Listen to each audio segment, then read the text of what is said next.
이에 코인베이스 측은 아직까지 아무 말도 없는 상태이지만 우리가 쉽사리 볼만한 것이 아니라는 것을 분명하게 알아야 하죠. 개인적으로는 코인베이스에 자금이 있으신 분들은 빼시는 게 좋지 않을까 생각하고 있는데, 이 소식이 이제 나오고 얼마 지나지 않아 코인베이스의 채권 가격이 폭락하고 있다는 소식이 나오게 되었는데, 이뿐만 아니라 마이클 세일러가 CEO였던 마이크로스트래티지가 발행한 채권 또한 폭락을 하고 있다고 합니다. 실제로 2031년 만기인 코인베이스 채권은 이번 달 가격이 15% 하락하여 달러당 50센트를 기록하며 수익률 13.5%로 역대 최고를 기록하였는데, 마이크로스트래티지도 비슷한 추세를 따랐다고 합니다. 구독과 좋아요, 알림 설정 부탁드립니다. 안녕하십니까. 암호화폐 정보를 전달해드리는 닥터 비트맨입니다. 네, 화요일도 슬슬 마무리되고 있습니다. 어떻게 오늘 하루 잘 보내고 계신가요? 현재 비트코인 기준 이제 16,000달러가 무너짐에 따라 참 답답한 시간들 반복되고 있습니다. 그만큼 시장의 신뢰도가 무너져 있다라고 볼 수 있는데, 일단은 코인 마켓캡에서 메이저 탑10 코인들 먼저 한번 살펴보도록 하겠습니다. 네, 일단 시가총액 1위의 비트코인의 경우는 전날 대비 2.24% 하락한 15,735달러대를 나타내고 있습니다. 2위의 이더리움은 3.02% 하락한 1,087달러대를 나타내고 있으며, 7위의 XRP는 2.61% 상승한 0.36달러, 8위의 에이다는 1.73% 하락한 0.30달러대를 나타내고 있는데요. 비트코인의 더미넌스, 이더리움의 더미넌스 각각 살펴보게 되면 38.7%, 17%를 나타내고 있습니다. 그렇다면 과연 선물 투자자분들은 현재 포지션 어떻게 나누고 있는지 롱숏 비율 한번 확인해 보도록 하겠습니다. 네, 일단 비트코인의 경우는 롱 포지션이 현재 64%로 더욱 우위를 점하고 있습니다. 이더리움의 경우 또한 롱 포지션이 59%를 나타내고 있으며, XRP의 경우도 롱 포지션이 53.97%로 더욱 우위를 점하고 있네요. 네, 이제 얼마 전 모건 스탠리의 수석 미국 주식 전략가 마이클 윌슨의 경우는 지금부터 내년 말까지 가파른 인플레이션 하락을 예상하였습니다. 마이클 윌슨의 경우는 CNBC의 한 방송에 출연하여서 미국의 소비자 물가 지수, 즉 CPI는 내년 6월까지 4에서 5%로 떨어질 수 있고 내년 말까지 2에서 3%로 돌아갈 수 있다라고 전망하였는데, 지난 10일 발표된 미국 소비자 물가지수의 경우는 시장의 예상치를 하회한 7.7%로 나타나 호재에 목말랐던 시장의 상승 랠리를 안겨주었죠. 비트코인 또한 CPI가 아니었다면 이미 13,000달러까지 하락했다고 보고 있는데, 이 CPI의 경우는 지난 9월 8.2%로 최고점을 찍게 되었습니다. 그러나 이 윌슨의 경우는 우리는 새로운 시대에 있다라며, 특히 노동과 에너지 여유가 줄어들어 경제가 실제로 가속화되면 인플레이션이 회복되어 연방준비제도가 다시 제로금리로 인하하는 것을 막을 것이라 언급하게 되었는데, 현재 FTX 사태의 여파가 이제 서서히 시작되는 지점에 와 있는 듯 보이고 있습니다.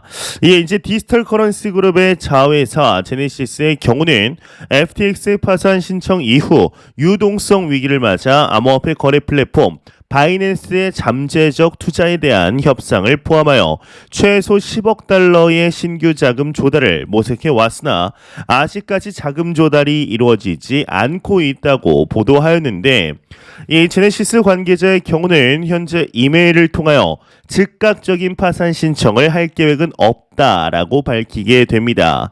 이 채권자들과 건설적인 대화를 하고 있다라는 것이죠. 또한 제네시스의 경우는 긴급 자금을 모으기 위해 당초 예상했던 10억 달러에서 목표를 5억 달러로 줄였는데, 이 디지털 커런시 그룹의 경우는 일부 벤처 포트폴리오의 일부를 매각하거나 그레이스케일을 매각할 계획은 없다라며 선을 확실히 그었습니다. 현재 그레이스케일의 비트코인 펀드의 경우는 전 세계에서 가장 큰 비트코인 펀드로서 이에 문제가 생기게 되면 안 그래도 안 좋은 시장 상황에 기름을 붓게 되는 건 기정사실화되게 되는 것이죠. FTX 사태로 촉발된 암호화폐 폭락장 속에 미국 1위의 암호화폐 거래소라 자부하던 코인베이스 또한 현재 위기를 맞고 있습니다. 주가는 사상 최저치인 40.61달러를 기록하고 있으며 코인베이스의 경우는 지속적으로 FTX와 차별성을 강조하였지만 시장의 불안을 잠재우지는 못하였습니다. 코인베이스는 공식 성명을 통해 고객 자산은 모두 1대1로 뒷받침되는 형태로 FTX와 유사한 뱅크런은 없을 것이라고 강조하였는데, 이에 한 애널리스트의 경우는 코인베이스의 상태가 뭔가 이상하다라는 주장을 하게 됩니다. 이 코인베이스 거래소의 자산 예치 사용자에겐 이자가 현재 없는데 2028년 만기 선순위 채권은 연금리가 무려 17%의 거래가 되고 있다라는 것이죠. 현재 코인베이스의 경우는 심각한 경영난에 힘을 못 쓰고 있는데 무려 17%의 이자를 과연 어떻게 감당할 것이냐, 이것 또한 고객의 예치금으로 돌려막기 하는 것이 아니냐라는 목소리가 나오게 됩니다. 이에 코인베이스 측은 아직까지 아무 말도 없는 상태이지만 이게 우리가 쉽사리 볼만한 것이 아니라는 것을 분명하게 알아야 합니다. 이제 제 개인적으로는 이 코인베이스에 자금이 있으신 분들은 빼시는 게 좋지 않을까 생각하고 있는데, 이 소식이 이제 나오고 얼마 지나지 않아서 이 코인베이스의 채권 가격이 폭락하고 있다는 소식이 나오게 되었는데, 이뿐만 아니라 마이클 세일러가 CEO였던 마이크로스트래티지가 발행한 채권 또한 폭락하고 있다고 합니다. 실제로 2031년 만기인 코인베이스 채권은 이번 달 가격이 15% 하락하여 달러당 50센트를 기록하며 수익률 13.5%로 역대 최고를 기록하였는데, 이 마이크로스트래티지도 비슷한 추세를 따랐다고 합니다. 앞서 말씀드렸던 2028년 만기 채권인 달러당 72.5센트까지 떨어지게 되었는데요. 예, 현재 대한민국의 5대 거래소 중 한 곳인 코팍스에 대한 우려 또한 나오지 않고 있습니다. 이제 현재 대한민국의 금융위원회에서 코팍스 거래소를 주시하고 있는데 아직까지는 코일러는 아닌 듯하다라는 이야기를 하였는데요. 이제 지난 16일부터 자체 예치 서비스인 코파이 자유형 상품의 출금을 중단한 가운데 금융당국과 관련 업계는 해당 사태가 더 이상 악화되지 않을 것이라고 진단하였습니다.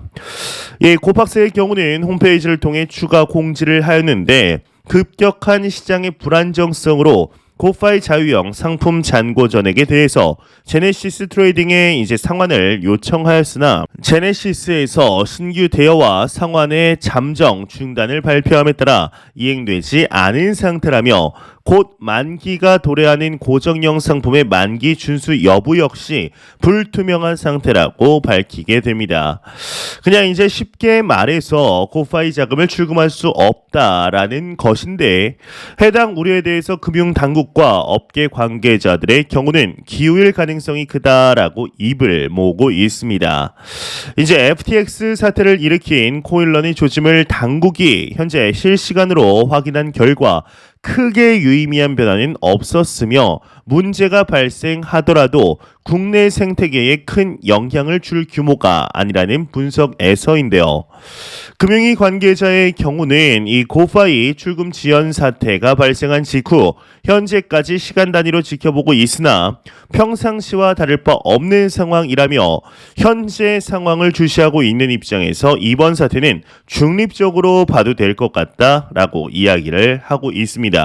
특히나 이제 코팍스에서 공지한 대로 코파이에 예치된 자산과 코팍스 일반 고객 자산은 분리 보관된 만큼 이번 사태를 코팍스의 파산으로까지 해석할 필요는 없어 보인다라고 덧붙이게 되는데, 이에 제가 보았을 때는 너무 아니라는 생각으로 보이는 부분이 이제 좀 많습니다. 만약에 여러분들이 코팍스 거래소에 투자가 되어 있다면 동일 거래소의 스테이킹 플랫폼이 출금 중단된 상황에서 과연 다른 거래소로 안 옮길까요? 이제 저 같으면 이미 진작에 자금을 옮겼을 것 같은데 말이죠. 예, 금융당국의 경우는 현재 자체 발행 코인 현황에 대해서 전수조사에 나선 가운데 거래소들이 자체 발행 코인을 취급하지 않는다라는 취지로 당국에 답변한 것으로 확인이 되었습니다. 이제 오늘이죠. 22일 금융권에 따르면 금융위원회 산하 금융정보분석원의 경우는 최근 27곳의 가상자산 거래업자들로부터 취급하는 자체 발행 코인은 없다라는 취지의 답변을 받았는데 지난 17일 금융정보분석원의 경우는 국내 가상자산 사업자 총 36곳 중에 자체 발행 코인 현황 등을 문의하는 내용의 서면을 일제히 보내게 되었습니다.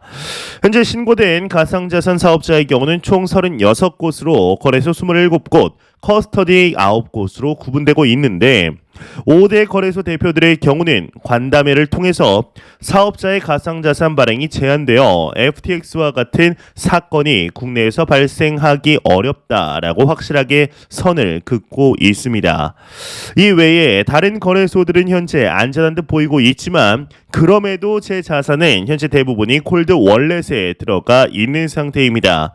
혹시나 내가 쓰는 거래소가 휘말리면 어떻게 하지 않은 걱정조차 하기 싫어서 이제 콜드 월렛에 그냥 넣어놓고 있습니다. 현재 이제 달러의 경우는 추수 감사절 징검다리 연휴를 앞두고 강세를 보였습니다. 이 위험선호 심리가 빠른 속도로 사라지면서인데 이 중국이 신종 코로나 바이러스 감염증 확산으로 인해 봉쇄를 강화한 영향으로 지금 풀이가 되고 있는데요. 현재 중국의 수도인 베이징을 비롯하여서 주요 도시의 코로나19 재확산에 따라 중국 당국도 방역에 고삐를 다시 쬐고 있습니다. 이 베이징은 전날 신규 감염자가 이제 600명을 넘어서자 코로나19 신규 감염자가 많이 발생한 일부 지역에 사우나나 PC방 등 밀집 시설을 폐쇄하고 식당 내 식사를 금지시키고 있는데요. 또한 연준의 고위 관계자들의 경우는 FOMC 의사록 공개를 앞두고 엇갈린 행보를 보이고 있습니다. 메리 데일리 샌프란시스코 연방준비은행 총재의 경우는 금융 환경이 연준의 실질 연방기금 금리보다 더 긴축된 것으로 보인다라고 평가를 하고 있는데 이 수전 콜린스 보스턴 연방준비은행 총재는 지난 주말 12월 FOMC 정례회의에서 75bp 금리 인상도 테이블 위에 있다 언급을 하였습니다. 이제 연준에서 가장 매파적인 제임스 블러드 세인트 루이스 연은 총재의 경우는 지난주에 또 한 번 시장을 놀라게 하였는데요. 이제 충분한 수준까지 도달하기 위해서는 정책 금리를 5에서 7% 수준으로 인상해야 한다 주장했기 때문이죠. 이제 오는 23일 내일로 예정된 FOMC 의사록에 시선을 투자자들은 고정하고 있습니다. 이를 통해서 연준의 매파적인 정책 행보에 대한 위원들 간의 온도 차이 등을 확인할 수가 있을 텐데요. 현재 비트코인의 경우는 16,000달러가 무너지면서 위태위태한 모습을 보여주고 있습니다.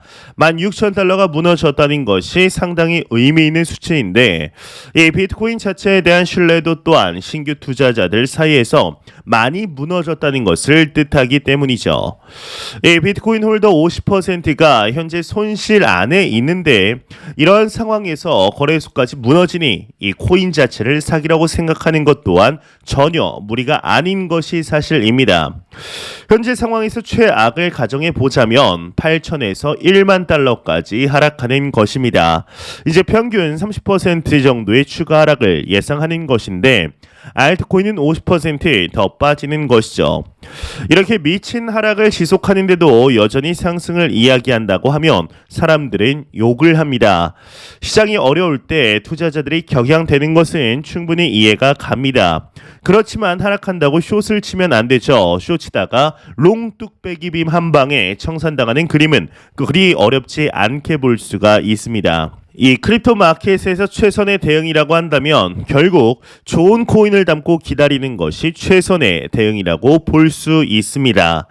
이 비트코인을 계속해서 추가 매수해야 한다고 주장하는 이유도 여기에 있는데 이 비관론자들은 언젠가 한 번은 맞추며 영웅이 되겠지만 하락으로 큰 돈을 버는 투자자들은 많이 없는 것이 사실입니다. 참 현재 힘든 시간들 반복되고 있습니다. 이게 누가 뭐라고 해도 힘든 시장이라는 것을 부정할 수가 없습니다. 하지만 저는 확신하고 있습니다.